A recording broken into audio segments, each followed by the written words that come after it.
YouTube. This is Mark the Flying. They're coming at you live. Talk about bluegill fishing.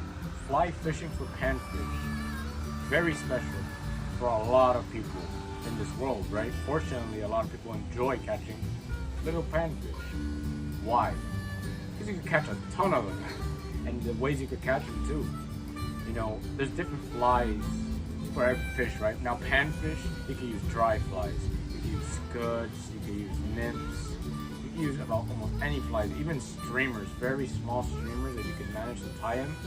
They would work, but how would you find bluegill? How would you find panfish down here in some ponds, lakes down here in South Florida, right? Well, we have multiple options to catch these panfish. You know, if you could manage to find a lot of structure, it could be a random piece of wood that's just in the water, a tree, some grass, whatever type of structure that's coming from down, from the depth up, that's a great way to find lots of panfish. Typically schoolies, which are pretty small like this one. So these bluegill, we're talking about bluegill right now. They tend to, like I said, they school up. The bigger ones would kind of sit more out, and the smaller ones would sit more by the structure, right? Now, there's a lot of techniques to catch these bluegills. You could even chum bread. You could chum some bread to kind of get them going. But like I said, usually scuds. Scuds is what kind of gets them out of the depth. So those bluegill will be first kind of deep. Dry flies work, but I think dry flies are pretty good when it's shallow water up by the bank, when those panfish are either bedding or early in the morning those panfish are hunting for little minnows or bugs. Nymphs, same thing as scuds. They work exactly the same to me for panfish, but I do like scuds because they are a lot smaller. So I think the presentation of a scud works best for them. For them, it just looks like a little minnow, a little larvae just floating around, and they can't resist it, right? The colors I tend to use a lot for bluegill with my scuds tends to be a tan or olive green with black, and it always tends to fool them into eating the fly. But all in all, scuds, nymphs, and dry fly work perfectly fine. Poppers too work. Now, the hookup ratio on a popper is a lot different in contrast to dry fly, since the dry fly is a lot more smaller.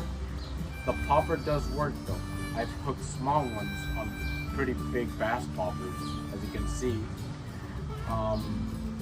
Let's talk about setups. What setup would you use? So I have right here I have a 3-weight fly rod, 4-weight fly rod with a 3/4 weight crank and paw fly reel. Very flimsy fiberglass rod, super flimsy, which is perfect for pan fishing. Even, you know, with the bycatches that we have in South Florida, which are cichlids, it could handle them a lot. Here's the little fly I was using, a little scud, and the pound test leader I'm using, and yes, I am using leader, not regular tippet. I'm using 10-pound monofilament, and you could go all the way down to 5-pound monofilament. I keep it 10 because then again, down here we do have a lot of structure, and even though those bluegill are relatively small fish, they do wrap themselves up like crazy. Like I just finished fishing for them right now, and I'm still kind of afraid from all the grass I'm wrapped up. This is technically 10-pound test monofilament. It could still fray up pretty quickly, even though those fish are like a 1/4 ounce of what they would weigh, right? So like I said, all in all, 3 to 4 weight flimsy rod, like a fiberglass fly rod. The rod is 6'6", so I could really get into tight crevices, small holes, trying to find my way to get those panfish a lot easier, you know. Leader line, I use straight monofilament. I recommend from 5 to 10 pound test. Perfectly fine. You can use tippet. Tippet will lay out better, but for panfish, it does not really matter. I like mono because mono floats. So most flies I will be throwing, like I a dry fly will float. The scuds will have a slower sinking, a more natural presentation. I have a crank and puff fly reel, Cabela's. It has no drag, which is fantastic. It just has a tension knob. Does not make a difference. I'm gonna be so honest with you. But all in all, panfish are very, very relatively simple fish. Now, what time should you fish for panfish? Well, panfish are not that complicated of a fish to kind of catch. I do prefer after sunrise. I prefer after sunrise. Could be before middle of the day and then later in the afternoon. The reason not early morning is because those panfish are either still laid out in the bottom or just feeding, you know, at a deep end of the lake, right? But once it already hits over that sunrise, those panfish are gonna find structure and chill by any type of structure that are close to the bank, close by the shoreline, any overhanging trees, right? So it's gonna be a lot more simple to catch them during that time. Even in the afternoon, it's not that difficult. Throwing a dry fly right under a tree, an overhang, would be very, very presentational for those fish, since it does look like a little mayfly or whatever you guys think of falling off a tree, and those bluegill would think of the same thing.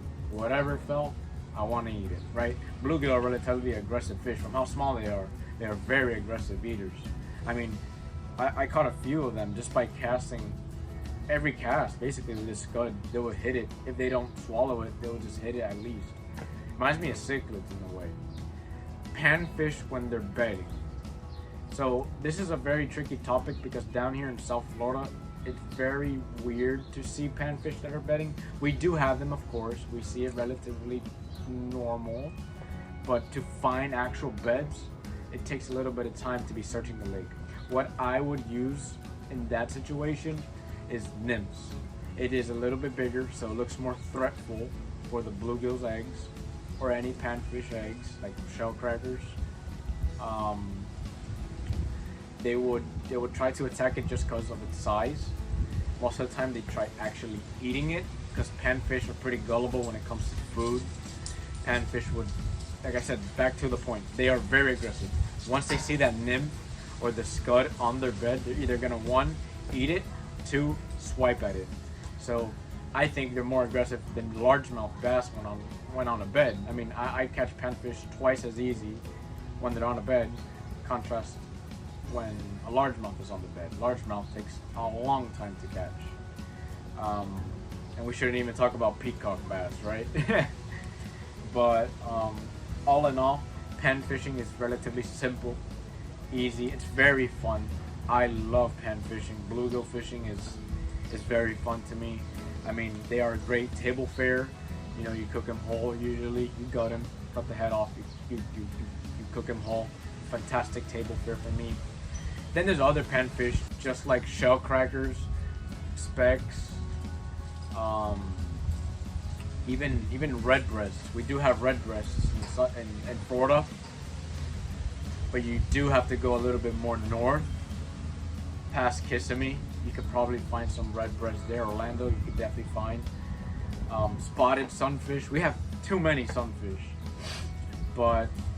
and they're all related too. That's the crazy part. Even largemouth, I hope you guys know that. Largemouth bass is a sunfish. You can never tell any professional bass angler that. They will get their self-esteem low. But all in all, guys, that's it for today's segment. I kept it quick, simple, easy. It is pan fishing. Have a great day, guys, and tight lines.